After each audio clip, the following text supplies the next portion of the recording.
And good morning, good evening to wherever you are in the world.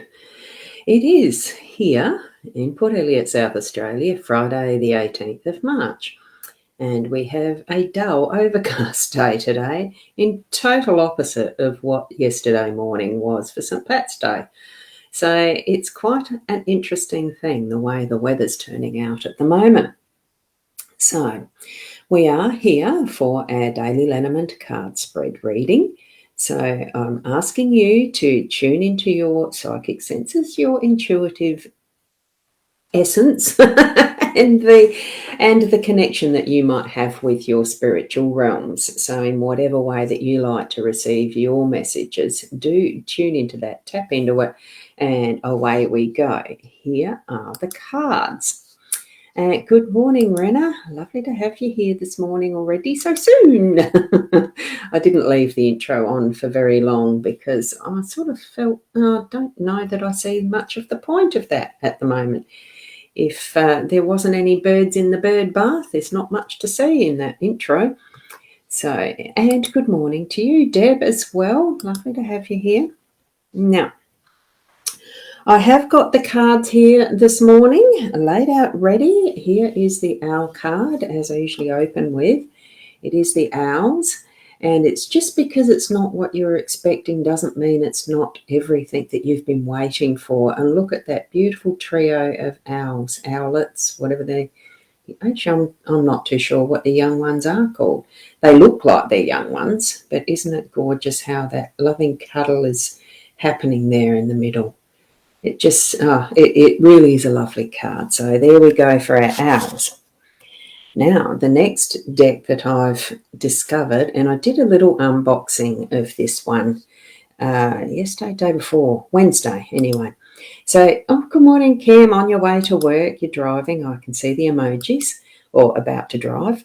And Keza, good morning to you as well. Lovely to see you here. Now, I did an unboxing of this one. It's Animal Dreaming Totems. You can't quite see that totems very clearly there. See the word in the red against the black? Not a good colour for reading, but anyway, it is there. And you can just see it on the edge there by Mel Brown. I discovered them in the local shop at Port Elliot, the Elliot Oak. And this one is, here's the totem card itself. Beautiful depiction of the camps and the pathways, the walkabout and all that sort of thing that's with this designing. And what this one is about caution. So there's no truth behind a farce. So if there's something that seems a bit sus to you, there's no truth behind it. Be wary of the smoke and mirrors. So look closer and the illusion will soon melt away, revealing a sanctuary where only truth remains. There you go, that's focused now. And that is this totem card for this morning. Really rather beautiful. I'm used to seeing totems up that way. So, and as I laid it down, it was actually pointing to this, so it might have some relevance there. I did also still pull a card. Oh, good morning, Corinda. Wonderful to see you here too. Although I think it's your evening, isn't it? The Inner Soul Guidance Oracle deck, I've pulled one from that as well, and I thought, wow, here we go, it's the owl card. So we certainly have the strength of the owls this morning. So tap into that, be observant. So it's time to see things more clearly, and it is drawing more on the feminine energy with this. So here we go. I'm just going to quickly go into... I forgot to load my Body Soul app on my iPad. I just noticed that. So I'll just pop over to that there. So be observant of all things, and that, I suppose, this is what created the observance, that I hadn't opened it. So there you go. Beautiful card. And I'll turn the volume down, of course. Got to have that on 0. There. I just love the cards. It really is great guidance and help when we're looking into what are some of the energies around for our day to day that we can work with. Having an awareness, we don't have to live by them, but it's having that awareness that they're going to be an indicator of a way to help our gut feeling as we're moving through the day. It is a cool totem card, isn't it, Nat? And good morning to you as well. And we've got Kerry Ann just popped in as well now too, so that's wonderful. We're populating the chat stream. And, I must have to search for that one too, Sandra, because it was only by chance that I saw this card in the shelf. So the newest deck of Aboriginal Ancestral Wisdom Oracle. Wow, thank you for that. The chat is still, that's last in our feed, so that's good. I'll have that to reference when I go back look for it. Thank you very much for that tip. Right, so here we are with that. Now, the deck that we've got that we're using as our regular card reading deck, it is the Gilded Reverie LENORMAND deck that I use. Sarah Marchetti is the artist. And I must have felt like a new deck there on Wednesdays while I went looking, although I do prefer LENORMAND, so it's what I'm going to be searching for. So keep your eyes open. Suggest some that you might like that are actually LENORMAND decks, because I feel I'm wanting something new. I've been using these for 3 years all the time, and the other 3 ad hoc. All of them are beautiful decks in their own ways, aren't they? The message is the same though. So let's just move that aside for a minute. Actually, I will leave that there this morning just so you've got that if you need to. Right, we've got choices, the stairs choices in the home space. We have the labyrinth in our workspace. What we have in the unexpected is the bridges. It's a lot of making decisions, I think. We've got the ring in our role, and we've got the heart as that central outcome card, that central card that, oh wow, I love it really. I really love it, having the heart in that central space. Everything's pivoting around that, and it just really fills and accentuates and grows my heart just to see it. I think it's so beautiful. So beautiful. Oh, wow, Keza, you've got 36 beds to make in the 2 days. Wow, oh, wow, go you. Means business is on the up from the sound of it, which is wonderful. And I think, the choices that we're going to be needing to make in our home space too, having that focus and emphasis from home with our hearts. I think, really bringing in that energy of what is heart-based, what is most important to you from that loving centre of what do you like most about your home space? What do you like most about the way that you're doing things, and the things and the joy, the events that you can do together as a family or with friends and that type of thing. To me, it's feeling like, because it is Friday today and it's a weekend coming up. So yes, we in South Australia have to vote tomorrow, but there's just so many different things that we can be choosing to do, ways that we can choose to have our rooms, even with all the things that we have, choosing what things to keep and what to move on. There's all sorts of different choices we can be making in that home space. And it's just so lovely to know that, really feel into, do you love this? Do you love this item that you're going to keep or hand it on for someone else to love? Do you love doing, certain things? It's one thing I didn't ever like doing was handling horses, but I'd do it. I'd hold a horse rein if I had to for a young daughter way back. It's that type of decision is what I'm feeling with this. Really feel into what's the purpose behind, what reason are you, and doing those things, being who you are, keeping this and that and that sort of thing in that home space. So feel into that with the depths of your heart. Good morning, Sarah. Lovely to have you here. And Jessica's saying hi to Kim and Sarah. Well done. I think that might be someone, if there's any sort of invitation for friending and etc. when it's in a chat on someone else's page, I do call that trolling. So I have no idea. It's lovely to have you here saying hello, Jessica. So here we go and move over to our workspace now, because I think that, we all know our home spaces and what we'd ideally like to bring in as our what do we love. Bring that love into our workspace too in a way that's going to open our minds to a different pathway, we've got the labyrinth showing us different parts. It is like the maze, but it can be that fun of discovery too, like the maze puzzles that we may have done as children. I did. I loved them. I still do. I like playing games on paper, the puzzles and things like that, board games. Not so much on the computer, but yes, I do still. It's just, but in this respect, being that work space, you can lighten it by having that joy of almost making it a game. It's that sort of joy that you're bringing to it, not making light of it, but still treating it as work.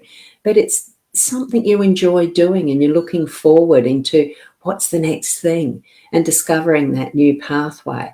Even probably the possibility of new ideas to bring into your workspace. If you work for someone else, you might have some ideas to freshen up or, add to a direction of what you're going to be, sharing with an employer. If it's new business and discovering new ways that you can actually add value to what you're offering customers or clients in that sort of way. I do have a troll. I'm sorry, I'm not appreciating it, but that's fine. We know that they happen here.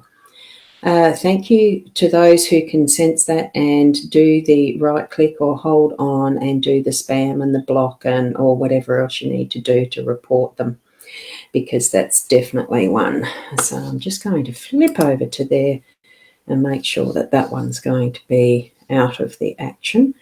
So as you're moving through your day in that way of the maze or the labyrinth, see, a labyrinth is slightly different to what we get in our, in the puzzle sense. It has that level of meditation, contemplation added to it when you're looking at the spirituality and that more metaphysical, esoteric sense of what a labyrinth is. It really is bringing our mind to focus. And that's where the possibilities of where that focus is going to lead you. And it is in the workspace, so follow it through with just seeing what those possibilities are. Okay. Now, as we move up to the bridges, and of course, because I want to go and have a quick look in the background of where those other comments are coming from, which I can't see there, don't worry about it. Each and every one of you would know what to do with a troll or one of those spammers. Now, yep, still more choices. Here, as to what we had in the home space, it's being even more accentuated with what we're experiencing in the unexpected. So even in that labyrinth, the connection of what the labyrinth is here. And this is where I also, with this totem card, being the fact that as a lady, it pointed to the labyrinth card. Don't be deceived by the smoke and mirrors. That was the phrase on this one I thought was relevant for this, just to go back to that. So know that when you're contemplating and in that more, the labyrinth mode rather than the maze mode, that you are considering what is the truth behind, which is what this totem card was actually showing us. What is the truth behind what you're doing? And, really aim for that as your intention. And that will then there is going to be those moments where the bridges card is going to bring those choices, whether you deal with it now or whether it's left till later. That's, to me, what this card is sending us today, is that, look, it is decisions, but you don't have to choose it straight away. Spend a bit of time through that, looking through that lovely little secure posse for seeing what the bigger picture is, and either cross the bridge to create that decision having been made, or whether you're going to go back and reconsider and wait a little bit more time. It's just that little bit of a balance, and you'll know that as you move through your day at your home or your work today. What we have for ourselves in this, it really is that commitment to self and our gem, our jewel, what's our shining light, the treasure within. That's who we are, is what I'm trying to find. and being that truthful, authentic, genuine, absolute gem of a person, character, in whatever way we need to be in our day-to-day, that really does shine out our perfection as that jewel. Okay, so that's our role today, really shining out and staying true to ourselves, because the reason that the ring is used is because it's a never-ending circle. There is no beginning, there is no end, it is just being. So be your treasure, your jewel, your gem, and shine out through each and every situation that you're in today, whatever way that is. Thank you, Carrie Ann, for that. I do see what you've put there. And that beautiful completion to our day, and the central part of all things that we're experiencing through our day. It really is the heart. And I'm even feeling a bit teary as I'm feeling that, as I'm saying that, because it's what is life if we can't be and express our love? Being from right that center, ourselves, that love self, this experience we're having in our world. So much of what's surrounding and around and about us does seem like it's pretty shitty and all the rest of it. But when we look and be from within that core center of love, it just really brings things into, it's just another worldly balance type thing. It's not even a worldly, it's a spiritual, it's what is the soul and the source and what our wholeness is. So be that beautiful heart design, feel that right from the center, and express that out as all things, because that really is the center of what our message is today. Be love. Be it completely. So thank you, each and every one of you, for being here on another day. Beautiful day. As much as it's grey and cloudy out there, it is a beautiful day to be alive. Each and every day that we're here and being alive, we're expressing and being and loving. So keep moving that forward. Keep being the best you that you can be, that you are in the imperfection of perfection, the perfection of imperfection. All of that, it is really rolled in together. And although you might feel like you're only one person, that oneness really is in the whole energy of who we are as humanity as well. So thank you so much. And thank you, Rena. Lovely to have the thanks. Although I don't do that for this. I don't do this for that. God, now I'm going backwards all over the place. Thank you, Kim. You're at work now. Oh, I'm so pleased that you are. I've actually got you with the message there that you've got to work again. Thank you. And each and every one of you, just be the best that you can be in all things. Just remember, we do have choices, and tap into that spiritual guidance as you're moving along to have those choices at their optimum for what you may know is the best that you can be as well. And thank you, Sarah. Yes, beautiful moon. Yeah, full moon tonight. I went out last night and sort of could see my clothesline very succinctly. So I was doing some things there. It is beautiful energy and with love. Thank you. And there is, thank you from Keza. Thank you. Fun, wonderful day for everyone. And thank you from Carrie Ann. I will be back tonight at 8:30 here with Leanne. I'm hoping that Leanne is available tonight. I know she wasn't able to be on Wednesday night for our Fridays fun and frolics, whatever we end up doing, whatever cards and wisdoms we end up sharing. That's tonight. Just a reminder too, if you've got people who are close to Renmark, Riverland, South Australia, our next weekend of readings is coming up, not this weekend, the next one. So there is links, and there'll be some posts pop up with the Calendly links for both of us. So book in fast, because they do go pretty quick the closer it gets that weekend. That field narrows down. So I'd love to see you tonight, and thank you, each and every one of you, for being here today, and a happy Friday to you too, Nat. Thank you. Be the best you. Namaste.